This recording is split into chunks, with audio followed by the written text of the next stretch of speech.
Welcome to the Ashenborn Archive. This record is preserved. Begin. Audio Codex Entry 6, The Pale Knight, Towering Sentinel of AshenReach. There are things in AshenReach that hunt you, things that listen for breath, follow warmth through fog, and wait for you to stop moving. The Pale Knight is not one of them. He does not chase, he waits. Those who have seen him rarely agree on where he first appears. Some say he stands where roads collapse into ash and root. Others say he appears only after one has already become lost, when direction fails, when the same broken landmark repeats itself, when the world folds inward and thought starts to thin. But all accounts share one truth. You do not find the Pale Knight. He finds you when you have nowhere left to go.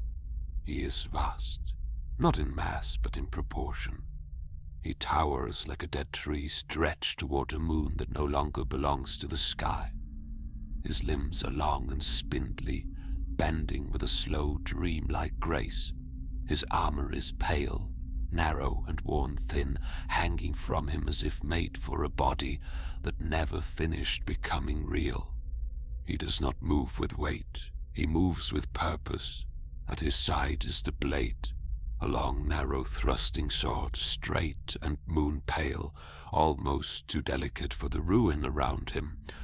It is not carried like a weapon of war, but like a line drawn through darkness. The metal holds no warmth, it reflects no fire. In its surface, light softens into something distant and lunar. He rarely raises it, but when he does, the world seems to hold its breath.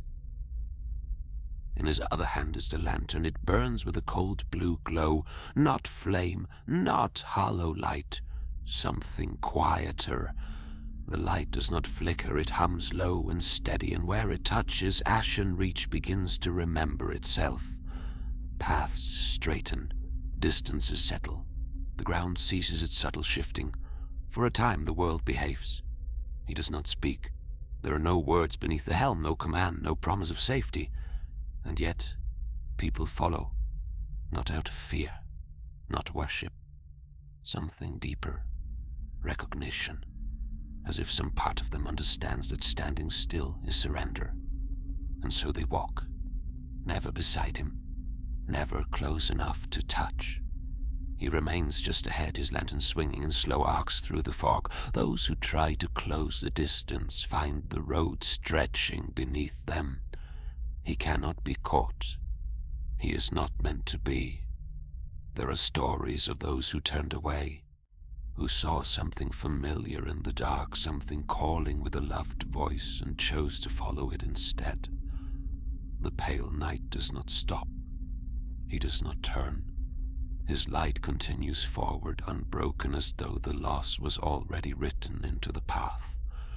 For those who remain, the pressure lessens. The quiet weight of HollowLight begins to recede. Not gone, never gone, but held at bay. The Pale Knight does not cleanse the land. He creates a narrow corridor where the world holds its shape just long enough for the lost to pass. Sometimes that path lit somewhere, a ruined sanctuary untouched by the creeping black, a verdant mirror grown where a wound once bled, a place where breath comes easier, where thought settles, where the hum of collapse fades. Sometimes it leads nowhere. The night simply stops, his lantern dimming as he stands motionless. Those who reach this point feel it before they understand it. This is as far as he will go. If they step beyond him, they step alone. If they turn back, he will not follow. There are those who believe he was once a man, a sentinel of a forgotten order, a guardian of roads before the roads broke. Some say he resisted the HollowLight and was stretched by it instead, thinned, lengthened, reshaped into something that could endure where others could not corrupted, not consumed, changed into purpose. If that is true, then something of him remains. Because there are moments when the lantern burns brighter, when the blue light sharpens and the air stills completely, when the pale night pauses just a moment longer than usual, and those behind him feel something almost impossible in AshenReach. Not peace, not safety, direction. A quiet certainty that the path ahead still exists.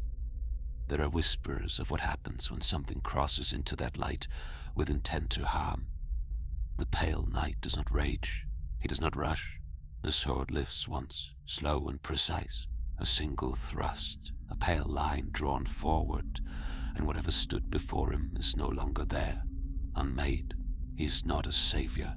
He is a boundary, a line drawn in a place where lines should not hold. The ashen-born knight has crossed his path more than once, always at a distance, always moving in opposite directions. One walks into the wound, blade in hand. The other walks ahead of the lost, lantern held steady. They do not speak. They do not need to. One fights what cannot be stopped, and in a world already claimed by the Void King, that may be the only mercy left. The pale knight does not save you. He shows you where to go, and in AshenReach, that is enough. The archive remains under excavation.